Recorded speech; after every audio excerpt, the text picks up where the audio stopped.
Welcome everyone, target for IQ. चलो आज हम भारतीय साक्ष्य अधिनियम 2023 के मोस्ट इम्पोर्टेंट क्वेश्चन जो आने वाली सभी न्यायिक परीक्षाओं के लिए महत्वपूर्ण होने वाले हैं करते हैं। क्वेश्चन नंबर फर्स्ट है, भारतीय साक्ष्य अधिनियम 2023 अधिनियमित कब हुआ? ठीक, तो इसका आंसर है डी, 25 दिसंबर 2023 को ये अधिनियमित हुआ। ये भी क्वेश्चन आ सकता है कि भारतीय साक्ष्य अधिनियम कब लागू हुआ, तो ये कौन सी डेट है ये भी याद रख लीजिए आप। 1 जुलाई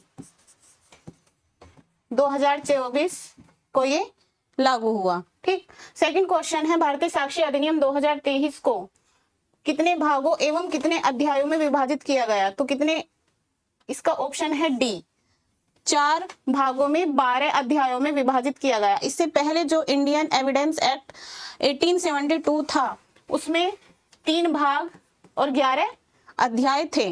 नेक्स्ट क्वेश्चन है, भारतीय साक्ष्य अधिनियम 2023 का उद्देश्य उद्देशिका के अनुसार है भारतीय साक्ष्य विधि को परिभाषित और संशोधित करना, साक्ष्य की विधि का समेकन, परिभाषित और संशोधित करना, साक्ष्य की विधि का प्रकटन, परिभाषा और समेकन करना, साक्ष्य की विधि का प्रकटन, समेकन, परिभाषित एवं संशोधित करना।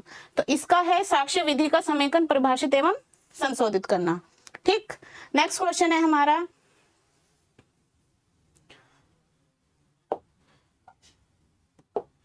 नेक्स्ट क्वेश्चन है हमारा, भारतीय साक्ष्य अधिनियम 2023 के अंतर्गत साक्ष्य विधि है एक मौलिक विधि, प्रक्रिया विधि, मौलिक एवं प्रक्रिया विधि, उपयुक्त में से कोई नहीं।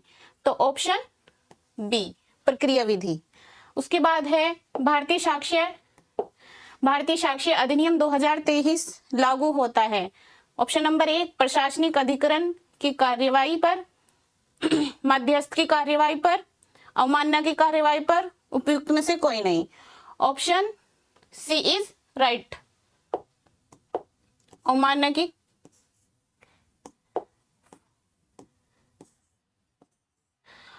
की कार्यवाही पर भारतीय साक्ष्य अधिनियम लागू होता है। नेक्स्ट क्वेश्चन है हमारा, क्वेश्चन नंबर 10, कौन सा साक्ष्य ग्राह्य नहीं है? ऑप्शन नंबर 1 मौखिक साक्ष्य, बी शपथ पत्र पर दिया गया साक्ष्य, सी दस्तावेजी साक्ष्य, एंड डी विशेषज्ञों का साक्ष्य। तो इसका आंसर है ऑप्शन नंबर बी। ठीक, कि शपथ पत्र पर दिए गए साक्ष्य पर भारतीय साक्ष्य अधिनियम लागू नहीं होता है। नेक्स्ट क्वेश्चन है, स्वीकृति का साक्ष्य महत्व कहा जाता है? महत्वहीन, ऑप्शन बी निश्चायक सबूत, ऑप्शन सी विबंध के रूप में, ऑप्शन डी बाध्यकारी। ऑप्शन सी विबंध के रूप में महत्व रखता है। ठीक, क्वेश्चन नंबर 12 है, निम्नलिखित में से कौन सा शब्द भारतीय साक्ष्य अधिनियम की धारा 2 के अंतर्गत परिभाषित नहीं है? हमने देखा है कि न्यायालय है, दस्तावेज साक्ष्य की परिभाषा भी दी हुई है। ऑप्शन नंबर डी संस्वीकृति, तो इसमें ऑप्शन नंबर डी संस्वीकृति को भारतीय साक्ष्य अधिनियम में परिभाषित नहीं किया गया है। नेक्स्ट क्वेश्चन है क्वेश्चन नंबर 13, इलेक्ट्रॉनिक अभिलेख है मौखिक साक्ष्य, कोई साक्ष्य नहीं है। ऑप्शन सी दस्तावेजी साक्ष्य एंड ऑप्शन डी उपयुक्त में से कोई नहीं। तो इलेक्ट्रॉनिक अभिलेख कैसा साक्ष्य है? दस्तावेजी साक्ष्य है। ठीक, नेक्स्ट है, मौखिक साक्ष्य स्वीकार्य होता है केवल जब यह न्यायालय के समक्ष दिया गया है, कहीं भी दिया जा सकता है, चाहे न्यायालय में या अन्य स्थान पर।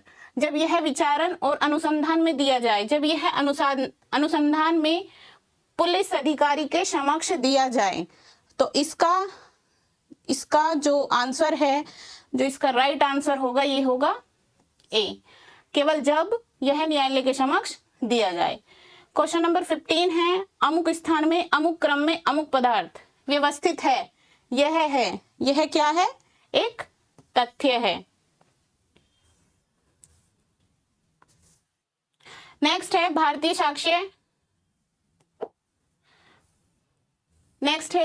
साक्ष्य अधिनियम के अंतर्गत निम्न में से कौन दस्तावेजी नहीं है?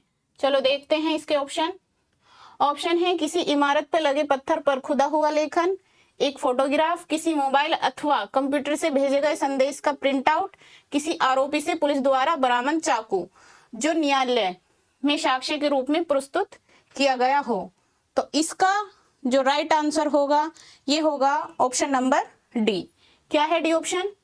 कि किसी आरोपी से पुलिस द्वारा बरामद चाकू जो न्यायालय में साक्ष्य के रूप में प्रस्तुत किया गया हो। नेक्स्ट है दस्तावेज है। दस्तावेज क्या है? उपसंहांकन। बी है मुद्रित, शिला मुद्रित या फोटो चित्रित शब्द। सी है मानचित्र एवं शिला पर उत्कीर्ण लेख। तो इसमें होगा right answer option number D. ये सभी जो हैं दस्तावेज के अंतर्गत आते हैं। नेक्स्ट चलते हैं, क्वेश्चन नंबर 18 है। इसमें हमें गलत उत्तर बताना है कि साक्ष्य निम्न प्रकार हो सकता है।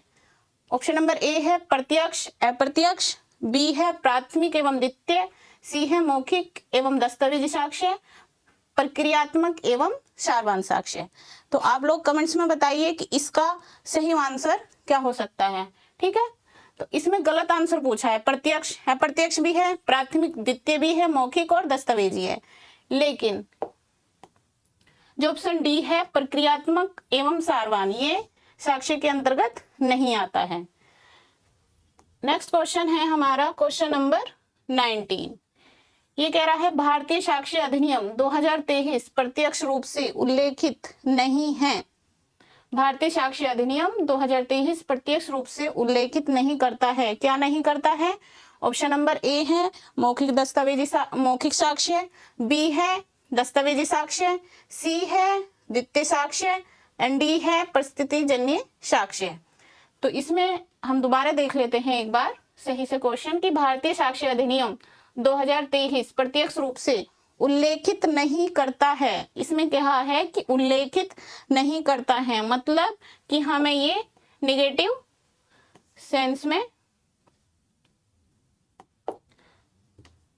आंसर देना है। ठीक, तो इसका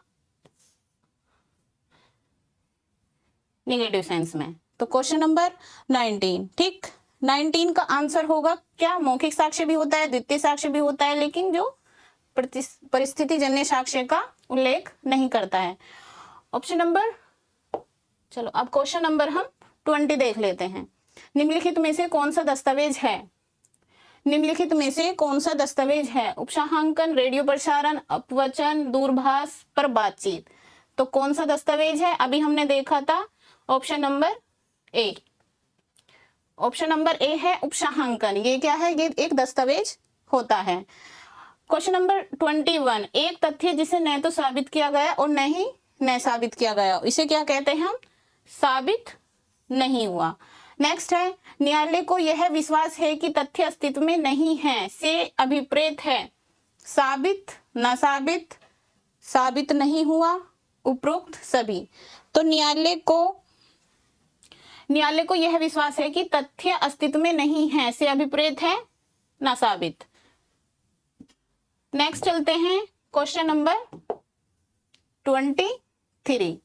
ये कह रहा है भारतीय साक्ष्य अधिनियम 2023 के अनुसार किसी तथ्य को साबित नहीं कहा जाता है।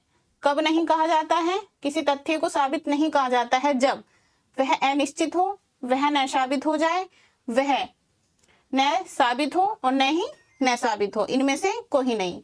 तो साबित नहीं कब कहा जाता है? जब वह ना तो साबित किया गया हो, न ही न साबित। नेक्स्ट है भारतीय न्याय सुरक्षा संहिता की धारा